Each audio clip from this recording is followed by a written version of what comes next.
मिनश्शैतानिर्रजीम बिस्मिल्लाहिर्रहमानिर्रहीम। फ़िकी गलतियाँ और हमें उसका इस्लाह और तदारुक कैसे करना चाहिए। दोस्तान गिरामी, बहुत बारीक मसले होते हैं, बहुत अहम मसले होते हैं जिनका हम मुसलमान ख्याल नहीं करते।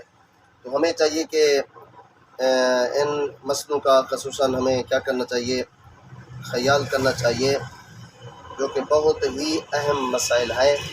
एक छोटा सा मसला ज़रूर है, लेकिन जो है ना अक्सर मुसलमान इसका ख्याल नहीं करते। तो हमें चाहिए इस मसले के बारे में सोचना भी चाहिए, ख्याल भी करना चाहिए। वो क्या मसला है? आम तौर पर फरमाते हैं औरत को जब तलाक दी जाती है तो औरत क्या करती है, मर्द से पर्दा करती है या अपने वालिदैन के घर में क्या चली जाती है। हालांकि फरमाते हैं कि आम तौर पर जो तलाक दी जाती है वो तलाक रजई होती है। तो फरमाते हैं ज़रूरी है औरत तलाक इद्दत के दौरान उस मर्द की फरमाते हैं बीवी है, क्योंकि मर्द कभी भी रुजू कर सकता है। तो इस सूरत में अपने शौहर को हम बिस्तरी का मौका भी फराहम करना उसके ऊपर वाजिब है और ज़रूरी है, और उसकी इजाज़त के बगैर घर से जाना भी आगा सिस्तानी साहब फरमाते हैं कि जायज़ नहीं है।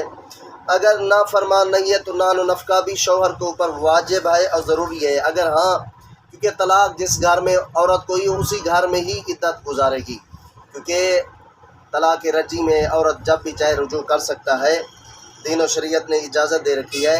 तो फरमाते हैं अगर औरत फौत हो जाए कफ़न भी मर्द के ऊपर वाजिब है, और फरमाते हैं अगर वहीं पर ईद आ जाए तो ज़कात फ़ित्रा औरत का मर्द के ऊपर वाजिब है, और उस पर शौहर के लिए, औरत पर शौहर के लिए बनाव सिंगार करना ये भी मुस्तहब है।